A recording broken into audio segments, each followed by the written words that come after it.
Sejak tanggal 17 Agustus 1950, Republik Indonesia Serikat secara resmi dibubarkan dan Indonesia kembali menjadi negara kesatuan yang berbentuk republik.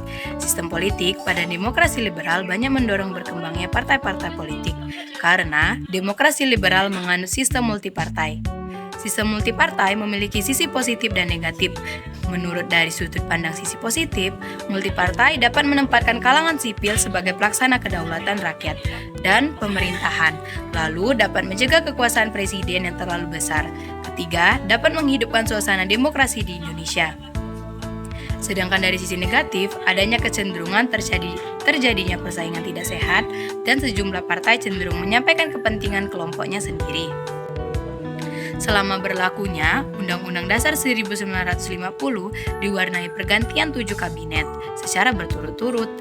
Pertama, Kabinet Natsir yang terjadi pada 6 September 1950 sampai 21 Maret 1951. Kabinet pertama pada masa demokrasi liberal yaitu Kabinet Natsir. Program Kabinet Natsir terbagi menjadi 5. Yang pertama, menggiatkan usaha keamanan dan ketentraman. Kedua, konsolidasi dan menyempurnakan pemerintahan. Ketiga, menyempurnakan organisasi angkatan perang.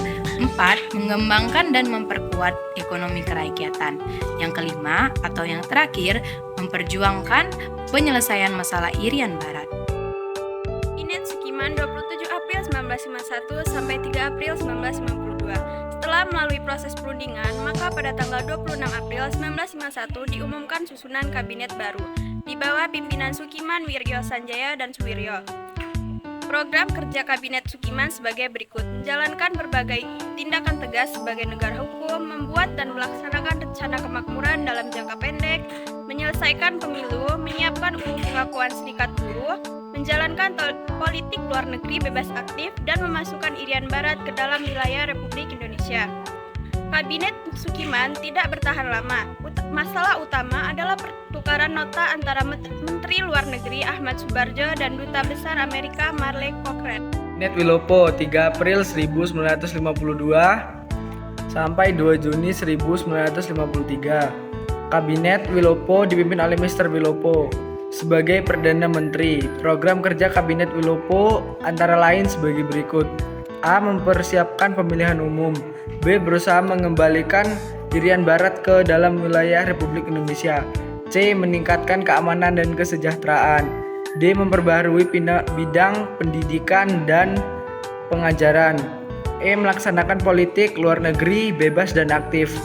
Kesulitan yang dihadapi Kabinet Wilopo adalah adanya gerakan separatisme di sejumlah daerah, adanya peristiwa Tanjung Morawa terjadi karena pemerintahan sesuai dengan persetujuan KMB mengizinkan pengusaha asing untuk kembali mengusahakan tanah-tanah perkebunan. Penyerahan kembali tanah perkebunan tersebut dilaksanakan pada saat Kabinet Wilopo. Polisi pada tanggal 16 Maret 1953 mengusir para penggarap tanah yang tidak diizinkan. Akibatnya terjadilah bentrokan senjata, ada 5 petani terbunuh. Peristiwa tersebut mendapatkan sorotan yang tajam dari pers maupun parlemen. Akhirnya pada tanggal 2 Juni 1953 Wilopo mengembalikan mandatnya kepada Presiden. 4. Kabinet Ali Sastramidjoyo 1 31 Juli 1953 sampai 12 Agustus 1955.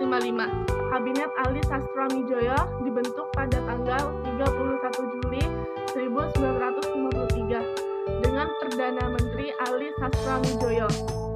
Dari PNI, Kabinet Ali mempunyai program 4 pasal yaitu sebagai berikut: A. Program dalam negeri. B. Pembebasan Irian Barat secepatnya. C. Program luar negeri. D. Penyelesaian pertikaian politik. Penyebab utamanya adalah masalah TNI AD sebagai kelanjutan peristiwa dari peristiwa 17 Oktober 1952. Kepala Staf Angkatan Darat Mayor Jenderal Bambang Sugeng mengajukan permohonan berhenti dan disetujui oleh Kabinet. Selain masalah TNI AD, tersebut juga didukung dengan keadaan ekonomi yang semakin memburuk, adanya korupsi dan inflasi mengakibatkan kepercayaan rakyat semakin merosot. Kabinet Burhanuddin Harahap 12 Agustus 1955 sampai 3 Maret 1956. Pada waktu Kabinet Ali Sastroamidjojo I akan menyerahkan mandatnya kepada Presiden Soekarno sedang menunaikan ibadah haji ke Tanah Suci. Berikut program kerja Kabinet Burhanuddin Harahap. 1. Mengembalikan kewibawaan moral pemerintah. Dalam hal ini, kepercayaan diberikan kepada Angkatan Darat dan Masyumi. 2. Akan dilaksanakan pemilihan umum, desentralisasi, pemecahan masalah inflasi, dan pemberantasan korupsi. 3.